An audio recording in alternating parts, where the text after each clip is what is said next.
حدیث پاک میں آتا ہے رمضان کریم اللہ پاک کا مہینہ ہے. یہ بہت بڑا ایک اعزاز ہے رمضان کریم کے لیے. اس سے پتہ چلتا ہے کہ یہ مہینہ بڑی عظمت والا، رفعت اللہ، شان والا ہے.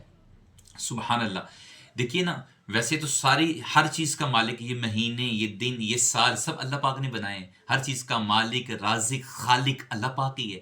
مگر جس چیز کو خاص فضیلت مل جائے تو اس کا مقام بڑھ جاتا ہے. دیکھیے، ساری زمین ہی اللہ پاک نے بنائی ہے، لیکن مسجد کو اللہ پاک کا گھر کہا جاتا ہے. ساری زمین ہی اچھی ہے، لیکن مسجد کی جو عزت، حرمت، شان ہے، یہ بہت زیادہ ہے.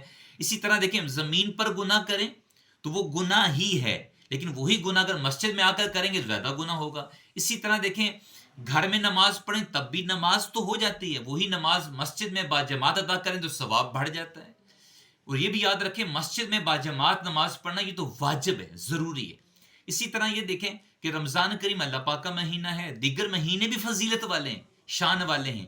اگر ان میں کوئی بندہ نیکی کرتا ہے تو بھی ثواب ملے گا، لیکن رمضان میں نیکی کریں گے تو ثواب زیادہ ملے گا.